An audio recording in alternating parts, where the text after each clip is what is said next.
Now, so far we have discussed the reality that money is created out of debt, through loans.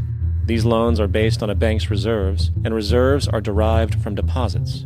And through this fractional reserve system, any one deposit can create 9 times its original value, in turn debasing the existing money supply, raising prices in society. And since all this money is created out of debt and circulated randomly through commerce, people become detached from their original debt, and a disequilibrium exists, where people are forced to compete for labor in order to pool enough money out of the money supply to cover their costs of living. As dysfunctional and backwards as all of this might seem, there is still one thing we have omitted from this equation. And it is this element of the structure which reveals the truly fraudulent nature of the system itself: the application of interest. When the government borrows money from the Fed, or when a person borrows money from a bank, it almost always has to be paid back with accrued interest. In other words, almost every single dollar that exists must be eventually returned to a bank with interest paid as well. But if all money is borrowed from the central bank and is expanded by commercial banks through loans, only what would be referred to as the principal is being created in the money supply. So then, where is the money to cover all of the interest that is charged? Nowhere. It doesn't exist. The ramifications of this are staggering, for the amount of money owed back to the banks will always exceed the amount of money that is available in circulation. This is why inflation is a constant in the economy, for new money is always needed to help cover the perpetual deficit built into the system, caused by the need to pay the interest. What this also means is that mathematically, defaults and bankruptcy are literally built into the system, and there will always be poor pockets of society that get the short end of the stick. An analogy would be a game of musical chairs, for once the music stops, somebody is left out to dry. And that's the point. It invariably transfers true wealth from the individual to the banks. For if you are unable to pay for your mortgage, they will take your property. This is particularly enraging when you realize that not only is such a default inevitable due to the fractional reserve practice, but also because of the fact that the money that the bank loaned to you didn't even legally exist in the first place. In 1969, there was a Minnesota court case involving a man named Jerome Daly, who was challenging the foreclosure of his home by the bank which provided the loan to purchase it. His argument was that the mortgage contract required both parties, being he and the bank, each put up a legitimate form of property for the exchange. In legal language, this is called consideration. Mr. Daly explained that the money was, in fact, not the property of the bank, for it was created out of nothing as soon as the loan agreement was signed. Remember what modern money mechanics stated about loans? What they do when they make loans is to accept promissory notes in exchange for credits. Reserves are unchanged by the loan transactions, but deposit credits constitute new additions to the total deposits of the banking system. In other words, the money doesn't come out of their existing assets. The bank is simply inventing it, putting up nothing of its own, except for a theoretical liability on paper.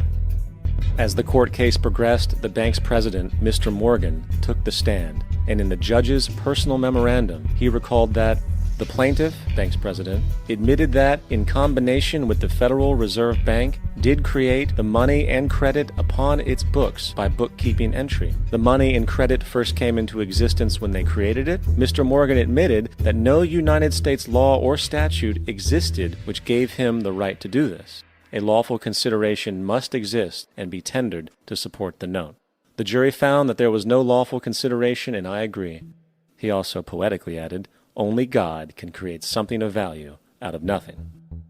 And upon this revelation, the court rejected the bank's claim for foreclosure, and Daly kept his home. The implications of this court decision are immense. For every time you borrow money from a bank, whether it is a mortgage loan or a credit card charge, the money given to you is not only counterfeit, it is an illegitimate form of consideration and hence voids the contract to repay, for the bank never had the money as property to begin with. Unfortunately, such legal realizations are suppressed and ignored, and the game of perpetual wealth transfer and perpetual debt continues. And this brings us to the ultimate question: why?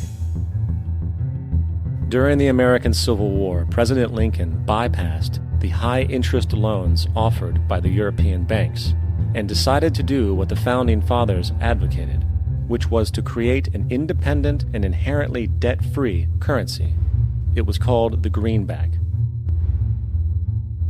Shortly after this measure was taken, an internal document circulated between private British and American banking interests stated, "Slavery is but the owning of labor, and carries with it the care of laborers, while the European plan is that capital shall control labor by controlling wages. This can be done by controlling the money. It will not do to allow the greenback, as we cannot control that."